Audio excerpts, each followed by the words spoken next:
আসসালামু আলাইকুম। গিয়ার স্টেশনে আজকে আমাদের পুতিন সাহেব আসছে। হ্যাঁ, তার স্কুটারটায় দারুণ একটা কাজ করছে সে। তো এটা দেখে আমি চিন্তা করলাম আপনাদেরকে দেখানো দরকার, কারণ এই স্টাইলের মিরর সেটিং আমি এর আগে কখনো কাউকে করতে দেখি নাই। কয়দিন আগে চায়না থেকে এই দুইটা মিরর আনাইছিলাম আর আনানোর পর দেখতেছি যে এটা আমি হ্যান্ডেল বারে লাগানোর জন্য এটা আমি ভাবলাম কি মনে করে যে দেখি সামনে এটা লাগানো যায় কিনা। দেখলাম যে না, এটা সামনে লাগানো যায় না। মানে বার্গম্যানে অনেকেই হচ্ছে যে আলাদা ব্র্যাকেট ইউজ করে, ওই ব্র্যাকেট দিয়ে এটা আপরাইজ করে দেন হচ্ছে গিয়ে মিররটা লাগায়। পরে আমি দেখলাম যে ওটার যে সাইজ, ওই সাইজের আমি দুটা স্ক্রু খুঁজে বের করছি, খুঁজে বের করে লাগানো ট্রাই করে দেখলাম যে লেগে গেল। এখন লাগানোর পর দেখতেছি বেশ ভালোই লাগতেছে, একটা প্রিমিয়াম ফিল আসে চালানোর সময়। বিকজ যখন আমি মুভ করতেছি, হ্যাঁ, আমার স্কুটার ঘুরে কিন্তু আমার মিরর ঘুরে না। এতে রেজাল্ট সুবিধাটা যেটা হচ্ছে যে পেছনের যাকে আমি ফলো করছি তাকে ইজিলি চোখে রাখা যায়, ও ঘুরতেছে না যেহেতু, এবং চালানোর মধ্যে আলাদা একটা ফিল পাই। যখন আমি ড্যাশবোর্ডের দিকে তাকাই দারুণ লাগে দেখতে, দুটোই একদম দেখা যাচ্ছে লাইট, খুবই আলাদা একটা প্রিমিয়াম ফিল পাচ্ছি আমি।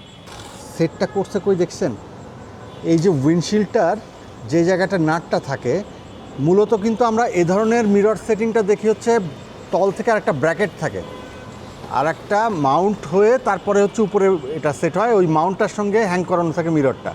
কিন্তু উনি নিনজা টেকনিক করছে, এখানে যে নাটটা দেওয়া হয়, এই যে নিচে দুটো নাট আছে, ঠিক একইভাবে এখানেও দুইটা নাট ছিল, রাইট? হ্যাঁ, তো ওই নাটটার মধ্যেই এটাকে সেট করছে। এই লেন্সটা ছোট হয়ে গেছে আমার কাছে, এটা মনে হচ্ছে এটা আর একটা বড় লেন্থের পাওয়া যায়। আমার মনে হয় কেউ যদি কিনে তাহলে একটু বড় লেন্সটা হিসাব করে কিনলে ভালো হবে। সে তাতে হবে কি ভিজিবিলিটি আর একটু ভালো পাওয়া যাবে এদিক থেকে। আর আমি যেহেতু এখানে আরেকটা মিরর লাগিয়ে নিছি, তো এই কারণে আমার খুব একটা প্রবলেম হচ্ছে না। ব্লাইন্ড স্পট মিরর লাগানোর কারণে খুব একটা প্রবলেম হচ্ছে না। বাট আমার মতে এটা আর একটু লম্বা হলে ভালো হয়। লম্বাটাও পাওয়া যায়, আমি ছোটোটা পাইছি আর কি। কিনলে বড়টা কিনলেই ভালো হয়।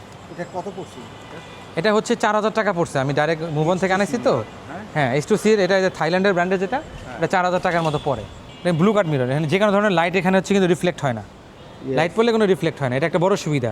রাতের বেলা চালানোর সময় অনেক সময় পেছন থেকে গাড়ির লাইটটা এসে পড়ে, অপোজিটের গাড়িগুলোর রিফ্লেকশনটা হঠাৎ রিফ্লেকশন চোখে লাগে না। এখানে মিররটা ডান্ডির মতন বাইরে হয়ে থাকার থেকে এই লুকটা দেখতে আসলেই ভালো লাগে। শুধু আরেকটু বাড়তি যদি বাইরে আসতো আরো ভালো, তাইলে জিনিসটা আরও ভালোভাবে দেখা যেত। এই ব্লাইন্ড স্পট মিররটার কারণে যেটা হচ্ছে যে জুম করে কিছুটা টেনে নিয়ে আসতেছে, তবে আরেকটু বড় হইতে হবে লেন্থ, যাতে বাইরে চলে আসে আরেকটু। হ্যাঁ, এটা অ্যাডজাস্ট করতে হবে একটু, হ্যাঁ, ভেতর দিকে আরেকটু ভিতরে আসবে। হ্যাঁ, এদিকে একটু গেলে একটু ভালো হবে। কিন্তু এখানে জাস্ট এইটার লেন্থটা ছোটো, তো এর থেকে এক সাইজ বড় যেটা পাওয়া যায় ওইটা হলেই একদম কাজ হয়ে যাবে।